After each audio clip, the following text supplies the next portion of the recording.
6. karutükk ehk Preili Anni rõõmupirukad. Rõõmutainast tehtud pirukaid ostaksin ma isegi hea meelega. Aga kas sa neid pirukaid ise ka küpsetada oskad? Uuris lillekäpp minu käest. Olen kuulnud, et on olemas lehttainas.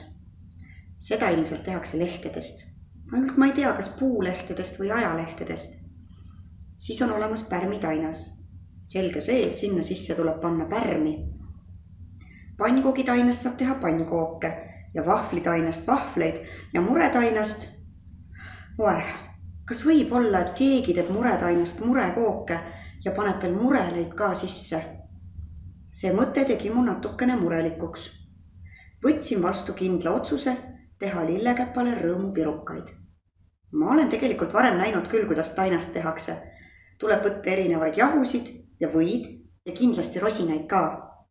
Sedasi võib isegi juhtuda, et jahu ja rosinate vahele sünnib mõni luuletus.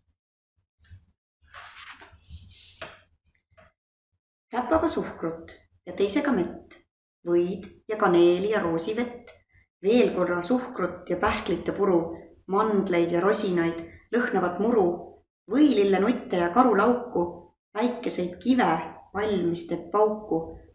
Nüüd pane kaussiga varese kraaks. Heldeke, sellest küll tainast ei saa. Kui ma olin selle luuletuse endale ette jorutanud, sain aru, et ega ma ikka päriselt pirukaid teha ei oska. Kes oskaks mulle aga söögi tegemist õpetada? Võib-olla Preili Ann, kes töötab teatris ja kelle toas on alati kooke ja puuvilju.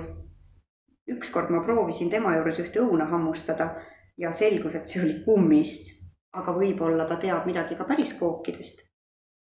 Kui ma teatri uksest sisse astusin, segas Preili Ann parajasti midagi suures kausis.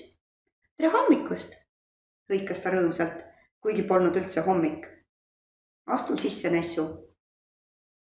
Kas tahaksid proovida minu siiruviirulisi suupisteid või minu tipitäpilisi tropse? Mul on ka kiirukäärulisi kringleid. No, neil värv alles kuivab. Ahah, no hea küll, võta siis niisama istet.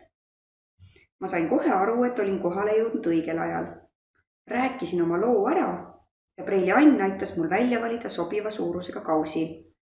Siis tõi ta lauale päris jahu ja päris munad ja pani oma värvist märjad teatrikoogid aknalauale kuivama. Mis arvad, kui me teeks täna selliseid pirukaid? Alustas Preili Ann, et iga piruka sees on erinev täidis. Ja kui sa pirukat ampsad, siis saad alles teada, mida sa sööd. Mina olin rõõmuga nõus. Ütlesin ainult, et kuivatatud konni, lepatriinude täppe ja kalasabasid ärme sisse paneme. Muidu need pole ikka päris rõõmupirukad. Ja seda ütlesin ka, et kui pirukad on valmis, siis kirjutame retsepti üles. Nii ma saan teinekord üksi ka hakkama. Eks ole, ütles lillekäpp järgmist pirukat haarates, endal põsed moosiga koos. Sellega sa said küll hästi hakkama.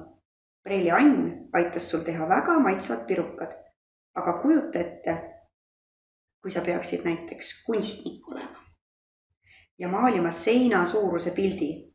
Sellega juba igaüks hakkama ei saa. See oli üks lugu sellest, kuidas teha rõõmupirukaid ja Preili Ann andis Nässule ka retsepti, kuidas neid pirukaid teha. Ja selleks on vaja osta tomateid, toorjuustu, kukleid ja maasikaid. Ja Preili Anni rõõmupirukate retsept on selline. Võta kotitäis täitsa tavalisi kukleid. Tee kuklile külje peale auk sisse. Uurista kukli keskele käpaga väike auk. Pane augu sisse natuke magusat kohupiima ja 3 rõõmsat rosinat. Nüüd võta järgmine kukkel. Tee kuklile külje peale auk sisse. Uurista kukli keskele käpaga väike auk.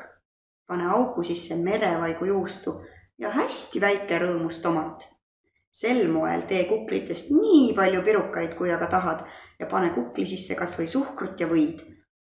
Ainult toore sibulaga pirukat ära tee, muidu hakkad nutma ja siis ei toogi rõõmupirukad rõõmu, vaid sinust saab hoopis nutupasun.